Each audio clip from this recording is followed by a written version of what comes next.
Mwaramutse canke mwiriwe bivanye naho umwe wese aherereye kuri no channel Mario's Park.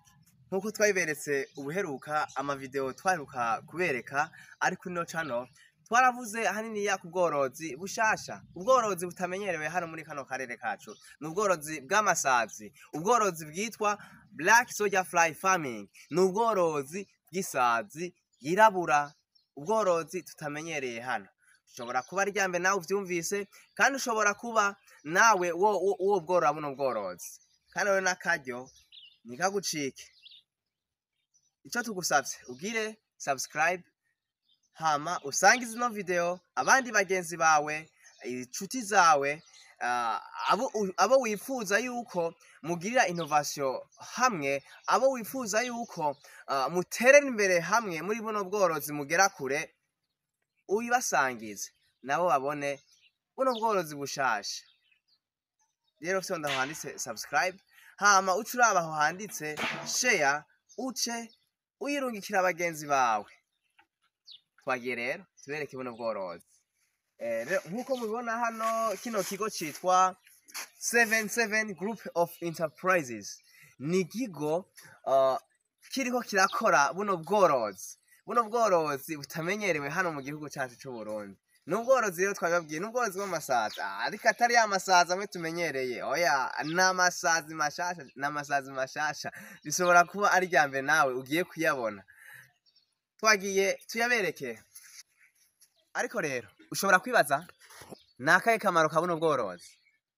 Kubera iki batubwiye ati buno bworozi tubukurikire? Kubera iki batubwiye ati buno bworozi ino video tuyisangize abagenzi bacu, inshuti zacu? Ushobora kuvyibaza nakaye kamaro ka buno bworozi. Buno bworozi ushobora kubukora uri umurimyi mworozi, cyangwa ushobora kubukora uri umworozi gusa utarima, cyangwa ushobora kubukora uri umurimyi gusa utoroye. Akamaro ka buno bworozi ngiye kubabwira. Buno bworozi bufise akamaro, ubumaro bwinshi cyane bivanye n'ukuntu ivyo twokwitwa ama product agenda arava muri buno bworozi, umwimbu ugenda urava muri buno bworozi uko uhinguwe. Ariko reka ndababwire akamaro ka buno bworozi hano nyene hagufi hani wacu. Akamaro buno bworozi bushobora kugirira umuntu wari we wese ariko arakora buno bworozi. Akamaro ka mbere, ashobora kuronka ivyo kurya bifise ingaburo ikwiye, ivyo twokwitwa high protein. Kugaburira inkoko, kugaburira amafi, kugaburira n'ingurube. Aho onye dushobora kuronka proteine zikwiye. Proteine zikwiye zo kugaburira bwa bworozi bwacu. Kugaburira inkoko, bantu b'Imana musigaye mubibona ku isoko, aborozi nk'aborozi b'inkoko canke aborozi b'amafi, murabona ivyo kurya ingene bisigaye bizimvye ku isoko. Murabona zirya ndagara bitwa ngo mwami ingene zisigaye zizimvye. Murabona isoya ingene zisigaye zizimvye. Ariko mu gihe uriko urakora buno bworozi, bijya vyose tubireka, kuko bijya tuja kubigura ku isoko kugira ngo turonke ingaburo ikwiye, dushobore kugaburira vya bitungwa vyacu, za nkoko zacu, ya mafi yacu, za ngurube zacu, kugira ngo zironke ingaburo ikwiye hama bikure neza. Ako n'akamaro ka mbere. Akamaro ka kabiri, bantu b'Imana, buno bworozi buratanga umwavu, intabire. Turaza kwibereka intabire nziza cyane, intabire twitwa organic fertilizer. Ni intabire nziza cyane, intabire imeza, itera ibiterwa ivyo ari byo vyose bikamera, bikasa neza, ukumigwa wohora uraraba. Mwabwumvise buno bumaro? Ndababwiye ubumaro bubiri gusa. Mu yindi video ikurikira nayo tuzobabwira akandi kamaro ka buno bworozi. Hari ubumaro bwinshi cyane, donc buno bworozi bufise agaciro kaniniya cyane. Nkuko twababwiye ni innovation. Innovation ni ikintu gishasha kitamenyerewe, ariko umuntu wari wese ashobora kwikora hama akabona inyungu, akagera kure muri ico kintu karakora. Ingo murabe nyirabire. Mwayibonye ino nzu rero? Iyi nzu iyi niyo bitwa insectarium. Insectarium ya zino sazi. Zino sazi nazo ndabizi benshi baraza kwibaza ati none mwazifashe gute kugira ngo muzizane hano? Ariko turaza kwibasigurira. Iyi nzu ni inzu y'isazi. hari uburyo bwinshi bwo kubaka inzu y'isazi tudakoresheje buno buryo, ariko ni inzu itanga umuco, ituma umuco winjira indani hamwe za sazi zije. Iyi rero niyo bitwa inzu y'inyuma ya buno bworozi. Hari inzu y'inyuma hakaba n'inzu y'indani nkuko tugiye kubibereka.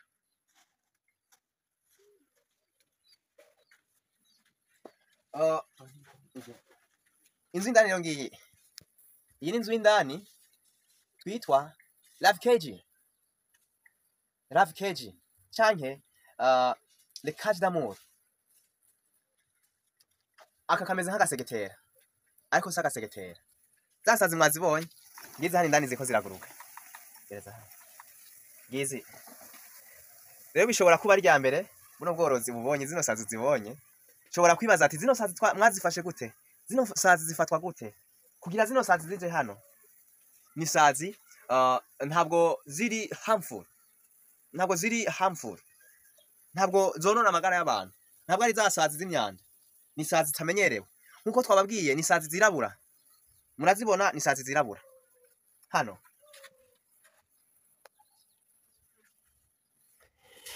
Nkuko muzibona rero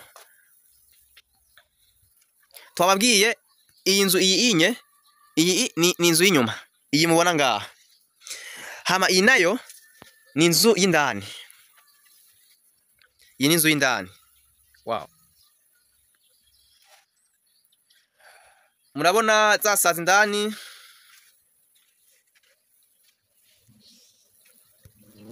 gizo ziko ziratembera.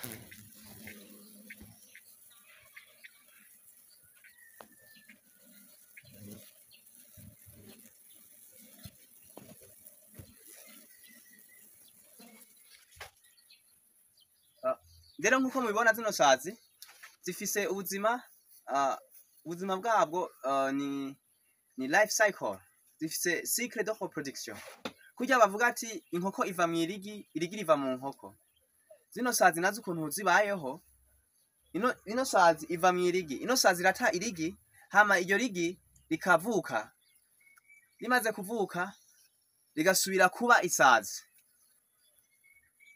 Akaba ari ubuzima bugenda nyene buzunguruka.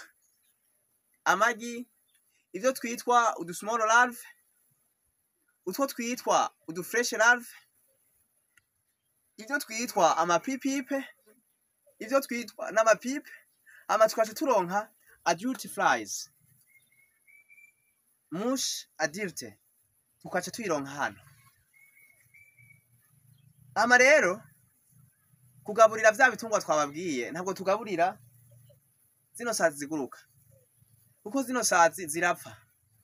Hama zipfuye, imwe ikaba yasize yataye amagi, igata amagi ari hagati y'amajana 5 n'amajana 9. Hama iyo sazi ipfuye nayo nyene ntituca tuyita, turayitegura hama tugakuramwo ivyo gufungura vya bitungwa. Hama ariko twebwe ivyo tugaburira nivyo tuza kubona zitwa ama fresh larve. Niyo duheza tugategura, tukaya drying, tukayumisha. Hama tumaze kuyumisha tugashobora kuyasya. Tuyasyeye hakavamwo agafu, canke tukayagaburira inkoko, amafi uko nyene twazumishije. Ariko vya bitungwa vyacu tukabigaburira dukoresheje formire, ko twababwiye ama fresh larve arimo proteine nyinshi cyane. Ushobora kugabura vya bitungwa vyawe ugasanga ubihaye ingaburo nyinshi cyane.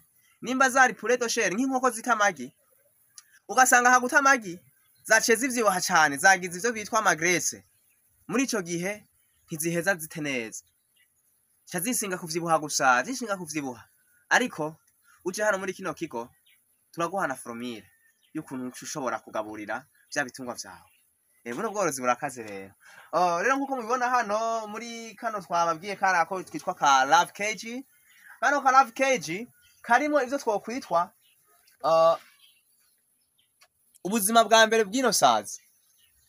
Hano harimo ivyo twitwa na stage ya nyuma yitwa pipe, le pipe. amapipe.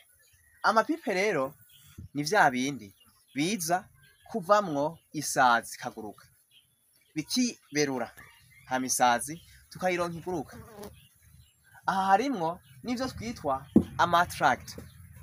Reza tractor nazo nizo zituma zino sazi ziza kugwa kuri tuno duti. Kuri tuno duti mubona ngaha nizo zituma isazi ziza guta amagi kuri tuno duti. Hama ivyo twitwa ama attract nayo nibi inye n'utu tuntu. Utu nitwo dutanga akamoto, nitwo dutanga akamoto kugira ngo zino sazi zize guta amagi hahandi kuri tuno duti. Aha naho hari ivyo twitwa amapipe.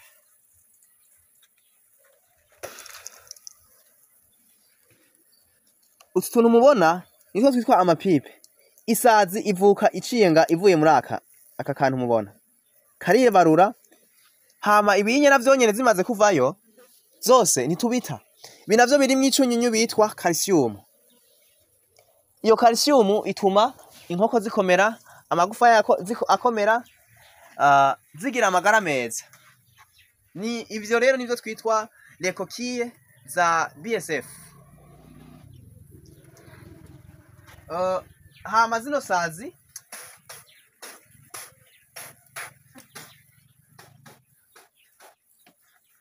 nkuko twabibabwiye hano, zino sazi ziza utu duti natwo tutwitwa udutimbazi.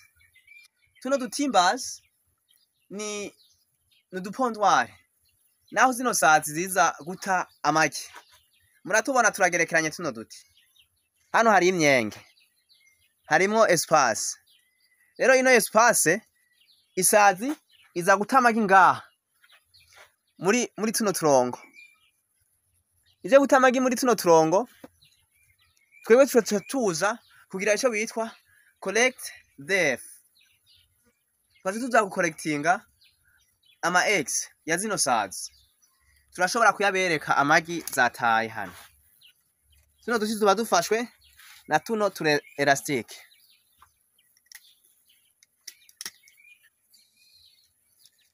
Turashobora kuyabereka no magi. Wow. Ano magi mwayabonye? Ano magi nutu dusa na John. Okay, utu dusa na John. Aya niyo magi. Aha rero ni amagi menshi cyane aya. Ni ibihumbi n'ibihumbi. Aya ntabwo yataye isazi imwe kandi ntabwo zayatereye ku munsi umwe. Na magi menshi cyane. Okay. Aya yose niyo magi. Aya na magi ya zino sazi. Aya rero nkaya tuza kuyimbura. Tumaze kugira harvest yayo, tuca tuyazana tukayabundikira.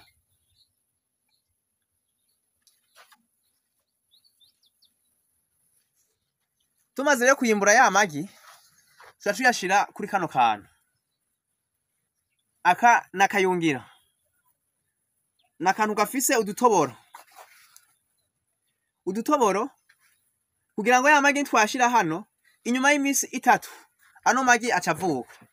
Amaze kuvuka acaja muri ya hariho arima.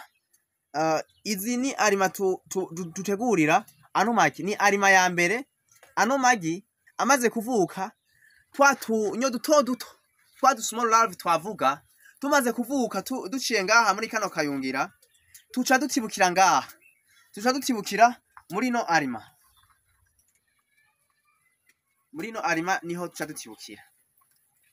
Hama no magi yavutse yahejeje kuvuka, tuca acamara imisi 6 canke 8. Ano magi twatu small larvae twavutse tukaca tuza kuduha ivyo kurya zitwa extra food. Extra food zigizwe n'ivyo twitwa ama waste, different waste. ni n'amadeshe atandukanye tuba twakuye ku masoko, ku mahoteli, mu mihana, ibisigazwa vyo mu mahinguriro, ariko les déchets organiques, deshe ziri organique zishobora kubora. Aha twovuga ivyamwa, twovuga imboga, twovuga donc ivyo kurya vyo mu gikoni vyasigaye n'ibindi n'ibindi. Hama tukaca tubizana, tumaze kubizana twa du small larvae tukaca tubidekompoza, tukabirya. Uko tubirya niko tubandanya dukura twa du small larvae. Tubandanije dukura tuca tudekompoza ya organic fertilizer twababwiye. Tuvuye hariya anye muri ya nzu y'amasazi, ya nzu y'inyuma na ya nzu y'indani. Ubu naho tubereke twatunye tumaze kuvuka, twa du small larvae tumaze kuvuka, aho tuca tutuzana.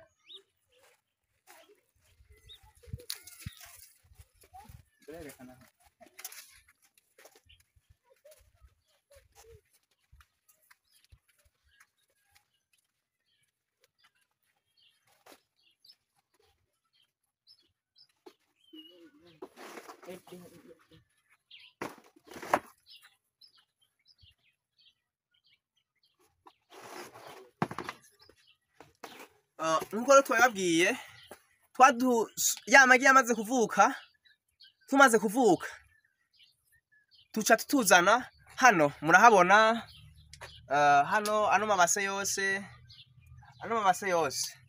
niyo tuca tutuzana. Aha rero murabona iyi ni ya arima, iyi ni ya arima ya mbere, imwe tukoresha mu kubundikira ya magi. Rero ya magi amaze kuvuka ararya akadekompoza, twa tularve turatungana uku. Muratubona ingene twirukanga, twakuze cyane, twakuze twa du small larvae gutu.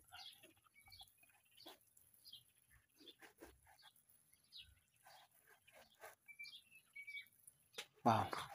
Hama rero tumaze guheza kurya utunye, tuca tuziha ivyo kurya twitwa extra fruit. Ni rya yarara za weste zavuye kukorektingwa ku masoko, ku mahoteli, ku marestaurant, mu mihana, ibisigazwa vyo mu gikoni n'ibindi n'ibindi. Ahanye rero akandi kamaro ka buno bworozi, karadekompoza, karahingura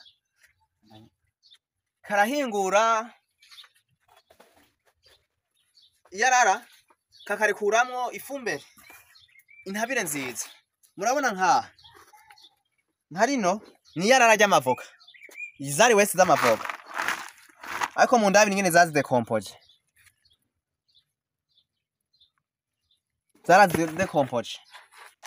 zarariye zirarya gushika yaho ya yarara ryuma amadeshe. Murazibona nazo aha zaciye ziba zinini ya gose. Aha turakoramo kuko nta mikrobe irimo, kuko ziriko zirarya zirakoshinga vyose, ibintu vyose birimo, nta kanuko ntaki. Abantu rero benshi bakunze kuca bibaza ngo boroye buno bworozi ngo twibaza yuko nta suku riba rihari. Ariko nkuko mwabibonye muri kino kigo hari isuku ryinshi cyane, nta kanuko. Kubera iki? za larve zaradekompoje, zarariye rya yarara, zirarya yarara, hama ziradekompoza byose.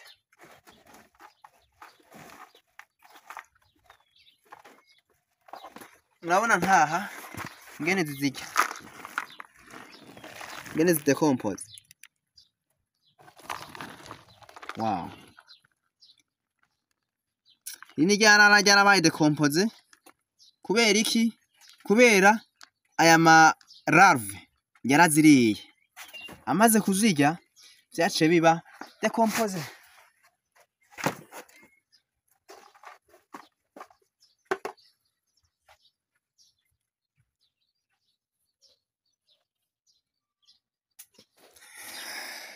Rero turizera yuko mwabonye akamaro canke mwumvise akamaro ka buno bworozi bwa zino sazi, kandi turizera yuko ino video iza gufasha abantu benshi cane, abantu bifuza kugira innovation, abantu bifuza kugera kure, ubworozi bushasha mu bintu bitamenyerewe kandi bifise akamaro kaniniya cane, haba ku borozi canke haba no ku gihugu. Hama ivyo gufungura vy'ibitungwa, inkoko, amafi, ingurube biboneke vyoroshe kandi ku giciro ciza cane.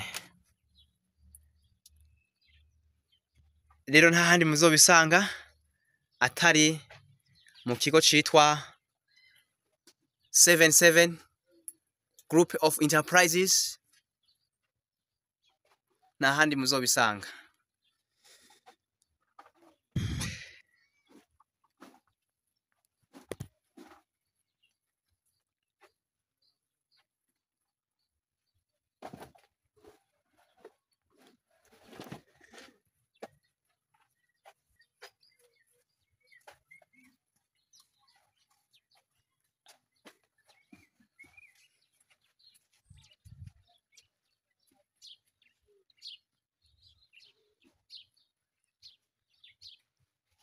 Nizera neza rero ko mubonye ibintu byinshi cyane vyerekeye buno bworozi bw'amasazi, kandi nta handi muzobusanga atari mu kigo citwa 77 Group of Enterprises. Ikorera mu Maramvya muri komine Mutimbuzi, ngaha mu gisagara ca Bujumbura, kwibarabara ry'icumi na 14. Arico wifuza kubaza, turaza gusiga inimero muri description, muzobaza. Wifuza formation, wifuza training kuri buno bworozi, urahawe ikaze. Wifuza kugura imbuto zo gutangura buno bworozi, urahawe ikaze. Wifuza kugura product, ivyo kurya vyo kugaburira ibitungwa vyawe bivuye muri buno bworozi, urahawe ikaze. Canke nawe wifuza gushinga buno bworozi farm yawe aho usanzwe uri, ahariho hose turahagera, hama ibikorwa bikagenda neza. Hama nawe ugatangura cyo no kwitwa setup, ko kwitwa buno bworozi bwano masazi, kuko natwe ni innovation twabonye handi, hama twaza twayitangura. Nawe rero ushobora kwitangura kubera wayibonye hano. Urahawe ikaze rero, imbuto zirahari, ubumenyi burahari, byose birahari, muzoronka. Bye bye rero, mugire umunsi mwiza, ariko mwibuke kugira subscribe kugira ngo video yose uzogira upload kuri no channel tuzoshirako uzoba wa mbere ayibona, uzoce wumva notification. Urahawe ikaze rero, ubwire mugenzi we yuko bwa bworozi bw'amasazi atamenyerewe muri kino gihugu cyacu Burundi, yamaze kuhashika kera, kandi niwe usigaye utarabukora. Ukabura umworozi wifuza kugira innovation, urahawe ikaze. Ciao ciao.